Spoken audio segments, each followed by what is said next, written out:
Kate, thank you for joining me. It's great to have you with us. I'd like to just ask you a few quick questions. Great to understand your history and how you got to a company like Lenovo. Well, I started agency side. I was there for almost 20 years. I wanted to get a little bit more control over my travel, and I felt like the way to do that was to go client side. But I didn't want to lose the diversity in the job that made it so exciting. So I found Lenovo. I was very lucky because it allowed me to work in a global role, so I could continue to build on global experience that I had, but it also cut across B2B and B2C. I work in gaming, and back then sports marketing was not even a part of the job. So now it's even more dynamic, and I constantly feel challenged like I did at the agency. Great to hear. Tell us a bit more about your role at Lenovo and how you think about global strategy. As you said, it's such a big corporation with lots of different parts to it. How do you kind of manage the day-to-day? Yeah, the way that I think about it, and I think Lenovo thinks about it, has evolved during my 7 years there. So of course a media person is always going to be looking at metrics like my target audience reach, my frequency, is it viewable, are people engaging, those basic hygiene metrics that we know are important.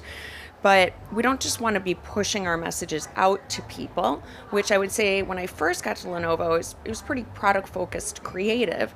We then made a strong shift to more audience-focused, more customized to their interests, leveraging, keen insights. And now I would say we're moving toward community, because that's how you make a lasting impression, something that goes beyond the campaign. If you're adding value to things that they really, really care about, that's memorable and that sticks with them. Perfect. So we're talking about things being memorable. We're here at Cannes Lions, surrounded by some of the best creative and media thinking in the world. What's been a highlight for you so far this week, and what conversations have really stuck with you? Okay, the personal highlight was teaching my Italian colleagues to play Hungry Hungry Hippos and getting compliments from Questlove for choosing that game. So that was my personal highlight. Professionally, I've done some of the speed dating rounds, and so I get to meet new companies, many of them, 20 minutes each, rapid fire. And you get pretty good about seeing how the solutions are different when the first 3 minutes of the conversation sound the same. Very polished. We use generative AI to increase efficiency, to produce more volume for you. End-to-end process, from audience insights to media planning and buying to activation, your creative, we do it all. Okay, but there's a lot of companies out there saying that. So you get pretty good about asking, listening closely, hearing differences, and then asking repeatedly, who are your data sources? How do you string this together? What about your identity graph? And so I think we'll get better about that, and then we can make better decisions about where we want to incorporate those solutions in the beginning versus we might continue to use more human minds until things get a little bit more granular, sophisticated, or we see more creativity in the output.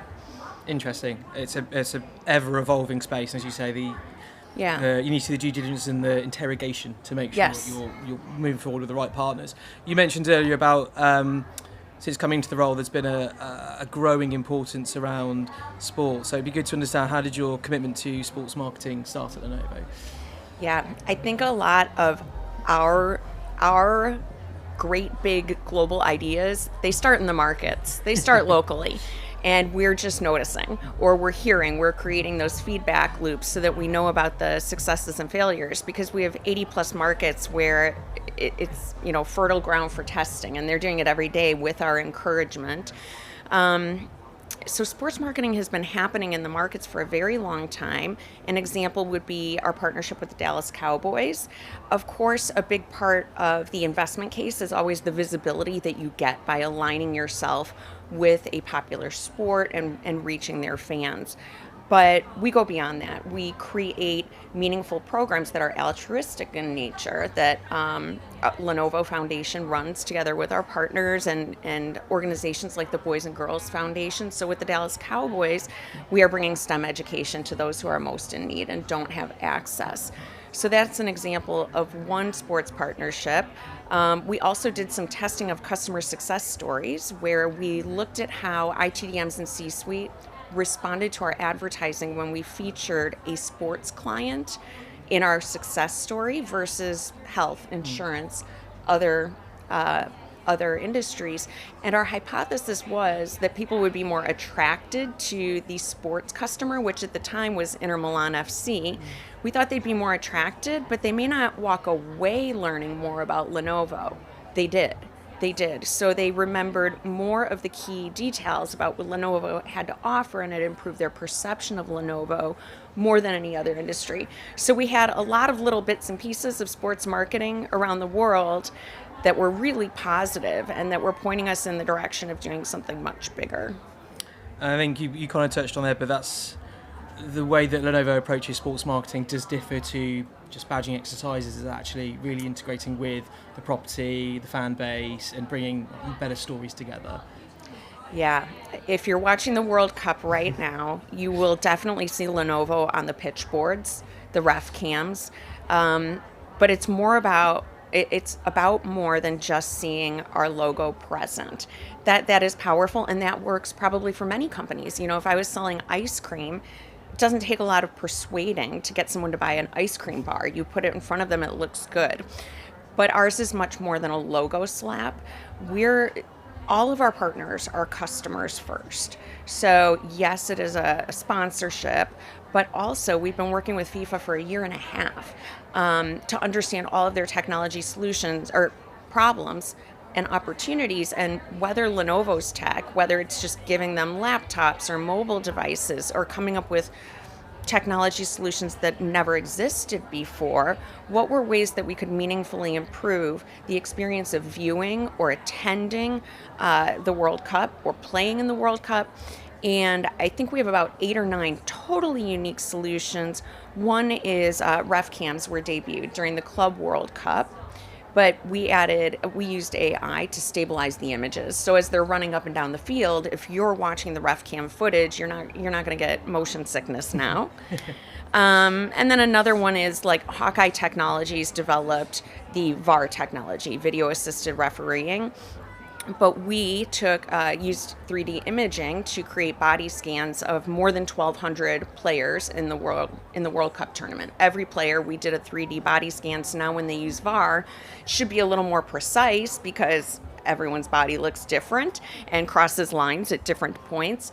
And it's also a little bit more fun to watch.